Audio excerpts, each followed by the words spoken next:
حضرت بشر عافی رحمت اللہ علیہ سے سارا زمانہ پیار کرتا تھا. بغداد کا ایک تاجر کہتا ہے مجھے نہیں بابا اچھا لگتا تھا. ہمارا اپنا اپنا ذہن ہے نا, ہم کہتے ہیں میں نے جدھر ساری دنیا جا رہی ہے وہاں نہیں جانا. کہتے ہیں کہ وہ بابا مجھے نہیں اچھا لگتا تھا, حالانکہ سارا بغداد عزت کرتا. کیوں نہیں اچھا لگتا تھا؟ کہتے ہیں اس لیے کہ بابا نہ صرف فرض مسجد میں پڑھتا تھا, باقی نماز گھر جا کے. تو میں کہتا تھا اتنا ولی ہے تو باقی بھی مسجد میں پڑھے. کہتے ایک دن میں نے کہا جسوسی کرنی ہے اس کی, جو کہ اسلام میں منع ہے. کہتے حضرت بشر عافی رحمۃ اللہ علیہ نے جمعے کے فرض پڑھے, فرض پڑھ کے نکل گئے دوڑ کے. فرماتے ہیں میں پیچھے ہو گیا. میں نے کہا آج میں نے سنتیں چھوڑ دی ہیں پر اس کا پتہ کرنا ہے, سنت نفل بعد میں پڑھوں گا. کہتے ہیں حضرت بشر عافی جلدی سے نا ایک کباب والی دکان پہ گئے, وہاں سے کباب خریدے. اور میں نے کہا بوڑھے کی عمر دیکھو اور اس کے ذائقے دیکھو, اس عمر میں بھی کباب کھائے گا. اوئے ہوئے, مولوی کو روٹی نے ستایا تھا اس لیے سنت اور نفل چھوڑ آیا ہے. کہتے ہیں تھوڑا سا وہ آگے بڑھے تو نان بھائی کی دکان سے نا نان خریدے. میں نے کہا دیکھو یار, دیکھو اس کے ذائقے, گرم نان کھائے گا. بہت سارے لوگ بغداد میں رات کی روٹی کھاتے پر یہ گرم کھاتا ہے. کہتے ہیں حضرت وہ نان اور کباب لے کے نا جنگل کی طرف مڑے تو میرے دل میں خیال آیا یار بڑا ہی اس آدمی کا عجیب ذہن ہے, یہ اب سبزے پہ بیٹھ کے یہاں موج کرے گا, کھائے پیے گا, اور سنت نفل چھوڑ دی. اللہ ہزاروں مرید ہیں. کہتے ہیں حضرت جنگل میں داخل ہوئے, تھوڑا سا سفر کیا تو کچی آبادی آ گئی. کچی آبادی, ایک کچے مکان کی ٹوٹا ہوا دروازہ, باہر سے کنڈی لگی. بغداد کے ننگے پاؤں چلنے والے ہزاروں مریدوں کے اس پیر نے کنڈی کھولی, اندر گئے.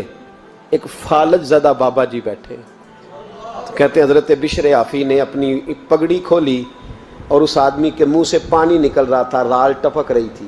کہتے ہیں پہلے اپنی پگڑی سے منہ صاف کیا, پھر پیالے سے پانی ڈال کے منہ دھویا.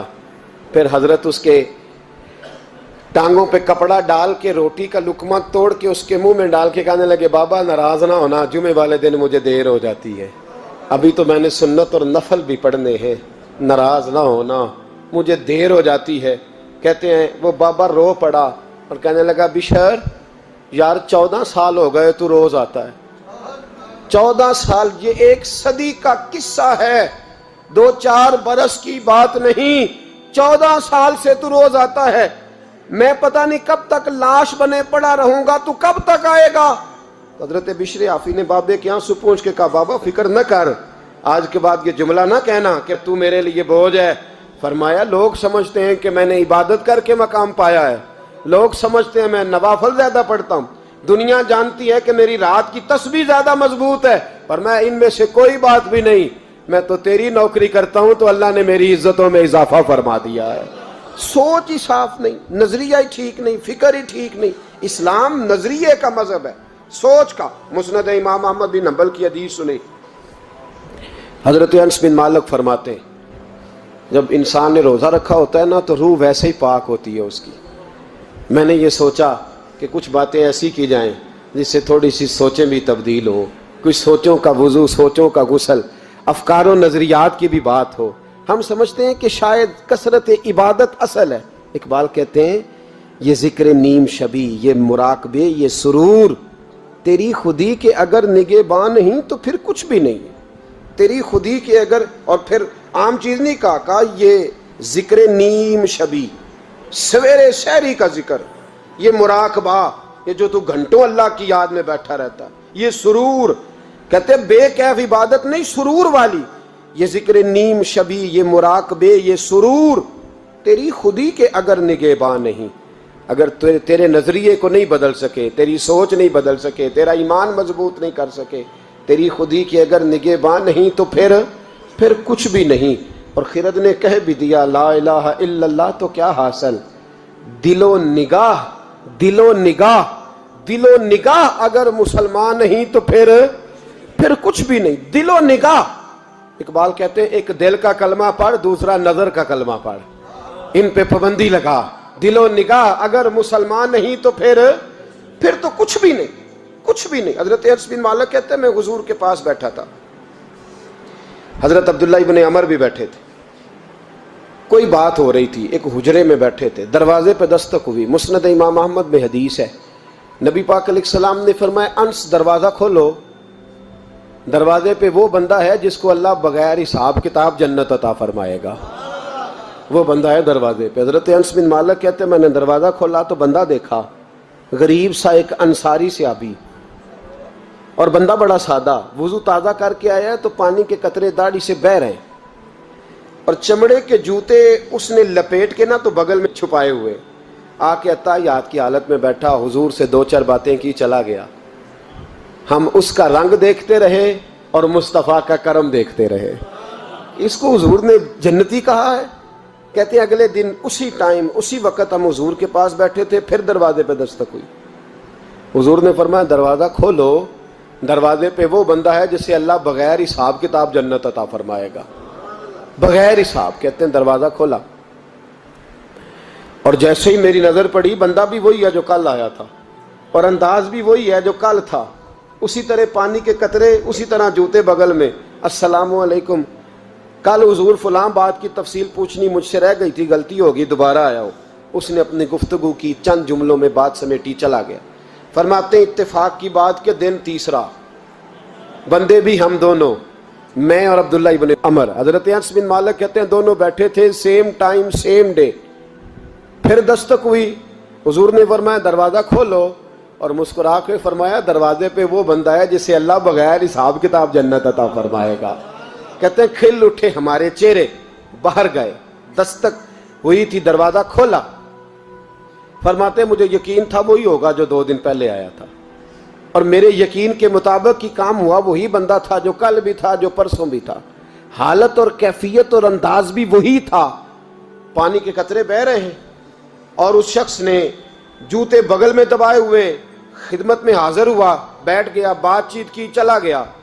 حضرت انس بن مالک کہتے ہیں تھوڑی دیر ہوئی تو حضور بھی تشریف لے گئے۔ حضرت عبداللہ ابن عمر مجھے کہنے لگے یار ویسے کتنے اس کے نصیب ہیں، کتنے نصیب ہیں، کوئی آیا لے کے چلا گیا، کوئی آیا لے کے چلا گیا، کوئی عمر بھر بھی نہ پا سکا، میرے مولا تجھ سے گلا نہیں، یہ تو اپنا اپنا نصیب ہے، یہ تو اپنا اپنا، اور نہ کسی کے حال پہ طنز کر، نہ کسی کے غم کا مذاق اڑا، وہ جسے چاہیں جیسے نواز دے، یہ مزاج لطف رسول ہے صلی اللہ تعالی علیہ وسلم۔ کہتے ہیں ہم لوگ گفتگو کرنے لگے، عبداللہ ابن عمر مجھ سے کہنے لگے یار ویسے پتہ کرنا چاہیے یہ کون سا عمل کرتا ہے، پتہ کرنا، جیسے ہم نہیں پتہ کرتے کہ یہ بندہ بڑا چمک گیا، پتہ کرو کون سا کاروبار کرتا ہے، ذرا اس کی جاسوسی تو کرو۔ اور بندے بھی بڑے سمجھدار ہیں، وہ سائیڈ بزنس نہیں بتاتے، وہ کہتے ہیں وہ جو میرا علیحدہ ہے وہ نہیں بتانا، کہیں یہ نہ شروع کر لے۔ حالانکہ انسان کے پاس جو خوبی، جو اللہ نے اسے دولت دینی ہوتی ہے، وہ اپنا اپنا نصیب ہوتا ہے، وہ گھر میں بیٹھے بھی اللہ عطا کر دیتا۔ وہ کہتے ہیں کہ پتہ کرو کیا عمل کرتا ہے، تو حضرت عبداللہ ابن عمر کہتے ہیں میں اس کے پیچھے ہو گیا، اس سے سلام لی، تو میں نے کہا مجھے 2-3 دن کے لیے مہمان بنا لو گے، مان نہ مان میں تیرا مہمان، 2-3 دن کے لیے مہمان بنا لو گے؟ تو کہتے ہیں مجھ سے کہنے لگا کوئی گھر میں جھگڑا ہو گیا، کیونکہ پڑوس میں تو تمہارا، قریب ہی تو تمہارا گھر ہے، میرے مہمان بننے ہو، کچھ جھگڑا ہے؟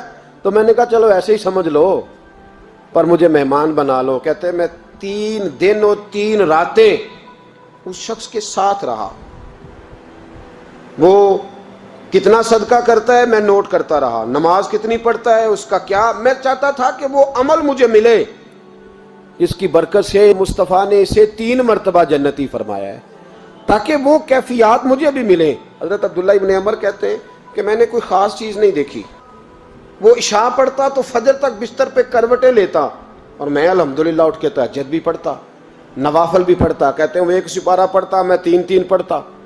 فرماتے اس نے 3 دنوں میں کھجور بھی صدقہ نہیں دی، کہ کھجور بھی، اور میں نے بڑے بڑے غریبوں کی مدد کی۔ میں کہنے لگا کہ عمل تو میرا زیادہ ہے اس سے، پھر خوبی کیا ہے؟ خاص توجہ کرنا، اسلام اور دین کا جو فکری اساس، جو فکری اساس ہمیں صحابہ نے دی۔ حضرت عبداللہ ابن عمر کہتے ہیں میں نے تیسرے دن اسے کہا بھائی اللہ تیرا بھلا کرے، تو نے بڑی خدمت کی، میں نے جانا ہے میرا کوئی جھگڑا نہیں ہوا تھا، میں تو بس تیرا عمل دیکھنے آیا تھا کہ تو عمل کیا کرتا ہے۔ تو وہ صحابی کہتے ہیں مجھے کہنے لگے یار تو میرا عمل دیکھنے آیا تھا، مجھے بتا تو صحیح کیا نے، اور کیوں دیکھنے آیا میرا عمل، تجھے کیا ضرورت پڑی میری جاسوسی کی؟ تو کہتے ہیں مجھ سے جب اس نے سوال کیا تو میں نے اس کو کہا بھائی تو 3 دن آیا ہے نا ہم بیٹھے ہوئے تھے؟ کہا ہاں میں آتا رہا ہوں۔ کہا 3 دن نبی پاک نے فرمایا اللہ تجھے بغیر حساب کتاب جنت عطا فرمائے گا۔ تو میں چاہتا تھا کہ میں ذرا جاسوسی کروں، ذرا دیکھوں، کھوج لگاؤں کون سا ایسا عمل ہے، آپ بھی ذرا دھیان دیجئے گا، کون سا ایسا عمل ہے، حالانکہ تو عشاء پڑھتا ہے اور اٹھ کے فجر پڑھتا ہے، میں تہجد بھی پڑھتا ہوں، تیرا سپارہ 1 ہے میرے 3 ہے، کون سا ایسا عمل ہے جس کے سبب تجھے جنت ملے گی؟ کہتے ہیں وہ صحابی کہنے لگے یار کوئی ایسا عمل نہیں، کوئی شے نہیں، میں اس قابل ہی نہیں، من آنم کے من دانم، جو میں ہوں مجھے پتا ہے۔ کہا پھر کوئی بات تو ہوگی، تیری مہربانی بتا دے، میں نے 3 دن 3 راتیں محنت کی ہیں، بتا دے۔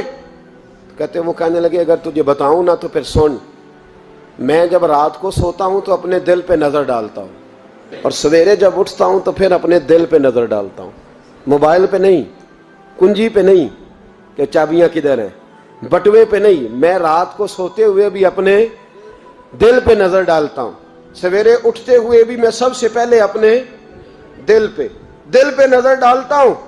فرماتے ہیں الحمدللہ میرے دل میں کسی کا حسد نہیں ہے، کسی کے بارے میں کوئی کینہ نہیں ہے، کوئی کسی کے بارے میں میل نہیں، میں اللہ کے ہر بندے کے بارے میں سوچ، نظریہ، فکر اچھی رکھتا ہوں۔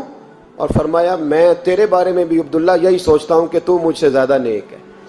الحمدللہ اس وقت بھی میرا ذہن یہ ہے کہ انس بن مالک مجھ سے زیادہ پرہیزگار ہے، اس وقت بھی میری سوچ یہ ہے کہ محبوب کے سب صحابہ میں سب سے کمزور میں ہی ہوں۔ نابد عبداللہ ابن عمر کہتے ہیں میں نے اس کا ہاتھ چوما، میں نے کہا سمجھ آ گئی ہے، تیرا نظریہ، تیری سوچ پکی اور سچی مسلمان ہے، تو دل اور روح کا مسلمان ہے، تو نظر اور روح کا مسلمان ہے۔ یہ سبب ہے کہ اللہ کے رسول نے زمین پر چلتے ہوئے بھی تجھے 3 دفعہ جنت کی بشارت عطا فرما دی۔